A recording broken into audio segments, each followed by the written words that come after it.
What part of your previous experience led you to that sort of thinking? I think because we've all been there before. I think on some of the early sites that I had in various companies, when your data's lost, if you hadn't done a backup, it's gone. And with the emphasis put now on content managed sites, people are spending hours and hours putting all this wonderful content on there. It's even more important to back that up.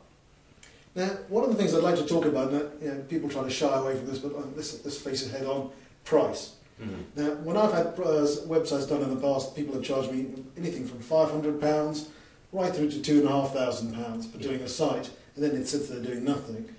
Your whole product offering is slightly different. I don't have to pay an upfront fee. That's right. Now, what led you to go down that route? Because that can't be a cheap option for you. Initially, no, it's not, but we believe that when we do a website, we're in it for the long haul. We don't just do a website, hand it over to the client, then run away. The website stays with us, and we like to develop that with the client, because when you start a website, you're not really certain what's going to work and what's not going to work. So it gives you that ability to change and evolve the site to suit your business. So if a client stays with us for a year, 2, 3, 4 years, that's when we will recover all of our costs and make some money. But for the first month, no, we don't. and to me, that shows an element of trust, which I think is missing in business today in many ways. And so it's really refreshing to see that. So give me an example of some of the clever things you've done on websites recently. When I mentioned putting my YouTube videos on there, you actually just passed it off as if it was completely normal. Yep, that's another feature that people are really beginning to understand that can be a very good benefit to their website. YouTube, because it's owned by Google, gets a lot of exposure, and people do actually search for videos as a separate kind of a search. So if your website's on the web search, that's fine, but you can gain an extra way into your website if you advertise YouTube videos about your products and services.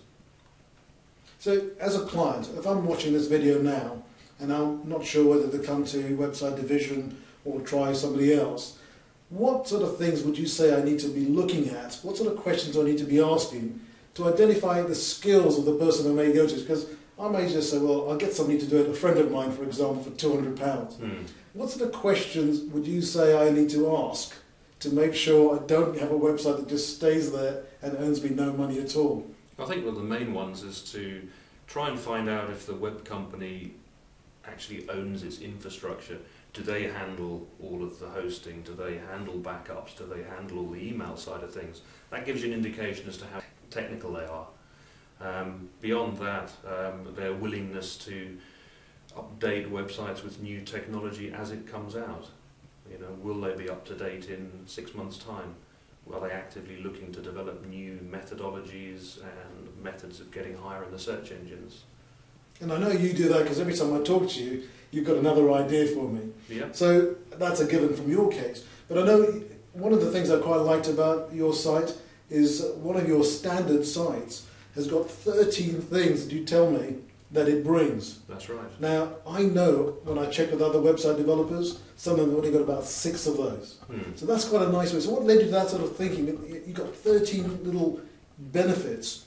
That's, again, business thinking, isn't it? Yeah, it's essentially come from the clients, and we've just put them down so that other clients, who are not yet our clients, are able to, you know, learn from other people what other clients want. And if they're not aware of it, then hopefully that's raised something good in their minds to ask any web design company.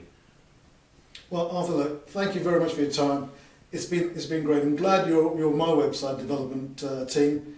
You've been doing great stuff for me, and long may it continue. Thanks a lot. Okay, thank you.